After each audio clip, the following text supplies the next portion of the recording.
किसान आंदोलन का पूरा असर वर्तमान सरकार पर पड़ा, वर्तमान चुनाव पर पड़ा। हम लोग चुनाव हारे हैं या प्रतिपक्ष चुनाव हारा है, उसके दूसरे कारण है, वो कारण है बहुजन समाजवादी पार्टी का, बहुजन समाज पार्टी यानी बीएसपी के वोट का शार्प डिक्लाइन होकर के भारतीय जनता पार्टी में चला जाना, जो कि विजिबल है और साफ साफ दिख रहा है। आप जाकर के जमीन पे भी देख सकते हैं, किसान ने ठोक के वोट दिया है भाजपा के खिलाफ। किसान को बिल्कुल आप कुछ नहीं कह सकते, किसान ने पूरा ठोक के वोट दिया है। सहारनपुर में भी, मेरठ में भी, मुजफ्फरनगर में भी, शामली में भी, बड़ौत में भी, बागपत में भी, सरधना में भी, आपका बिजनौर में भी, अमरोहा में भी और बदायूं में भी। वरना हम लोग वोट कहां से पाते? किसानों ने ही वोट दिया है। एक बात तो किसान को इस आंदोलन के लिए, योगेंद्र की बात से मैं बहुत सहमत नहीं होता हूं, हमारी कांग्रेस के ये विरोधी हैं, लेकिन मैं एक बात अरे नहीं, मैं कांग्रेस के विरोधी है।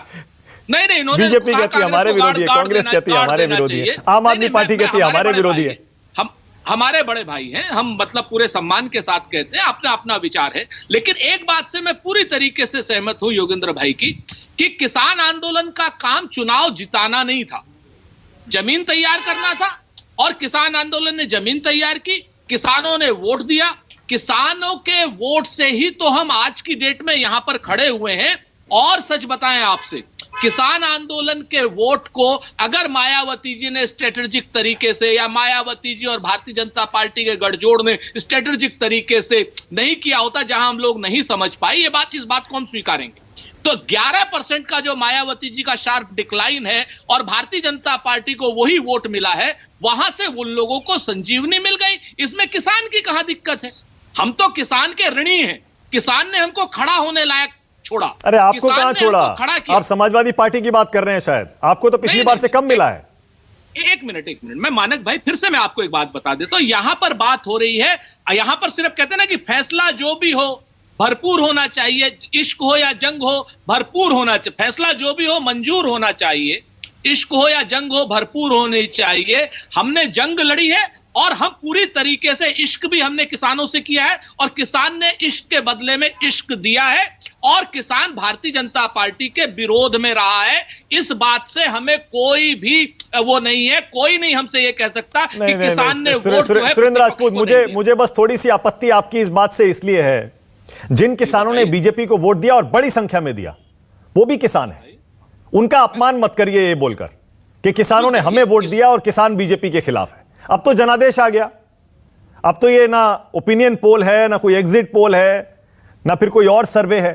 अब तो जो आंकड़े सामने दिख रहे हैं, जैसे योगेंद्र जी ने कहा, किसानों ने उनको भी वोट दिया लेकिन विपक्ष को खड़ा कर दिया। ये मत कहिए कम से कम कि किसानों ने बीजेपी को वोट ही नहीं दिया। आपने और योगेंद्र जी ने जीती हुई सीटों का विश्लेषण किया। लोकतंत्र में जहां पर 305 वोट से भाजपा जीती और 305 वोट से विपक्ष हारा है, उस जगह पर आप ये कह रहे हैं कि किसान ने वोट नहीं दिया।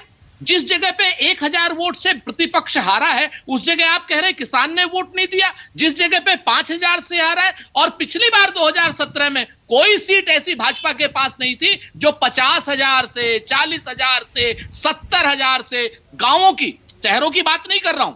आप मुजफ्फरनगर की सीट उठा लीजिए, शामली की उठा लीजिए, आप बड़ौत की उठा लीजिए, आप सहारनपुर की उठा लीजिए, सारी सीटों में 30,000 से 70,000 थे। और इस बार आप देखिए विपक्ष को वोट मिला है, किसानों का वोट मिला है। किसानों को प्लीज आप ये मत कहिए कि किसानों का वोट नहीं मिला और या किसान नहीं, ये मैंने नहीं कहा। नहीं, ये मैंने नहीं कहा। ये आपने कहा था कि बीजेपी को नहीं मिला, मैंने नहीं कहा कि किसानों का वोट विपक्ष को नहीं मिला, ऐसा मैंने नहीं कहा, क्योंकि आंकड़े देखिए, खुद अपनी कहानी कह रहे हैं।